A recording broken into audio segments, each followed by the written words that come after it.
नमस्कार मु मिनुचंद्र मंडल मो यूट्यूब चैनल को आपण मानक स्वागत जनाऊे।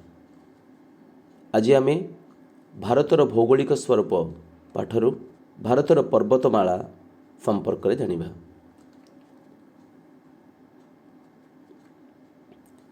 हिमालय पर्वतमाला हिमालय पर्वत श्रेणी को केतोटी भाग में विभक्त करा जायछि?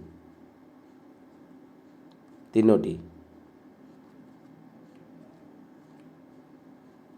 हिमालय पर्वतमाला को केउं केउं भाग में विभक्त करा जायछि? बृहत हिमालय बा हिमाद्री, मध्य हिमालय बा हिमाचल, शिवालिक। हिमाद्रीर हाराहारी उच्चता केते अटे? 6000 मीटर। पृथ्वीर सबुठारु उच्चतम शृंग एवरेस्ट, जहाँकि 8848 मीटर अटे।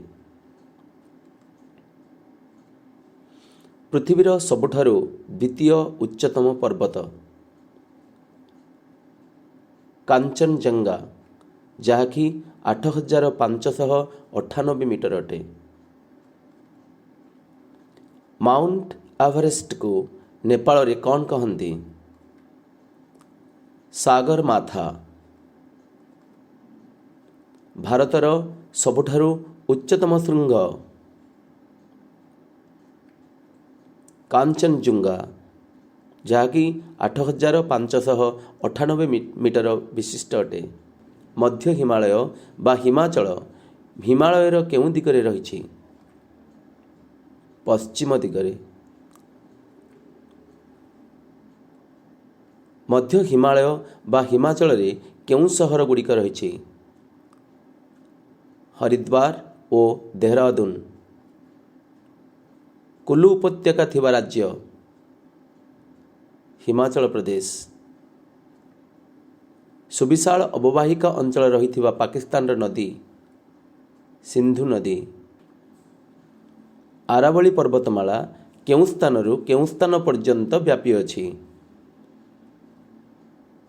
राजस्थानरु आरंभ होई दिल्लीर दक्षिण और पश्चिम भूभाग पर्यंत व्यापी अछि। विश्वर अति पुरातन पर्वतमाला कौन अटे? आरावली पर्वतमाला। प्रसिद्ध पर्यटन स्थल माउंट आबू केउं पर्वतमाला रे अवस्थित? आरावली पर्वतमाला। आरावली पर्वतमालार दैर्घ्य केते? 880 किलोमीटर। विंध्याचल पर्वतमाला। विंध्याचल पर्वतमालार विस्तार केउं स्थानरु केउं स्थान पर्यंत होई अछि? पश्चिम रे गुजरात ठारू पूर्व रे उत्तर प्रदेश पर्यंत।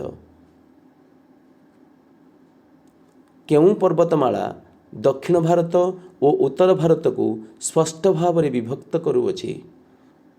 विंध्याचल पर्वतमाला। विंध्याचल पर्वतमालार हाराहारी उच्चता केते? 900 मीटर। वर्तमान आम जानिबा पर्वत शृंग, तार अवस्थित देशगुड़िक एवं सेही पर्वत शृंग गुड़िक समुद्र पतन ठारू केते उच्चतारे रहिछि। माउंट एवरेस्ट नेपाल देश में अवस्थित। एहार उच्चता 8850 मीटर अटे। कांचनजंगा, जहाँकि भारत में अवस्थित, तार उच्चता हेउछि 8598 मीटर। मकालू पर्वत शृंग नेपाल देश में अवस्थित एवं एहार उच्चता हेउछि 8481 मीटर। धौलागिरी पर्वत शृंग नेपाल देश में अवस्थित, जहाँ समुद्र पतन ठारू 8172 मीटर उच्चरे रही। से नंगा पर्वत भारत देश में अवस्थित। यार उच्चता 8146 26 मीटर अटे। अन्नपूर्णा पर्वत श्रृंग नेपाल देश अवस्थित एवं एहार उच्चता 8078 मीटर अटे।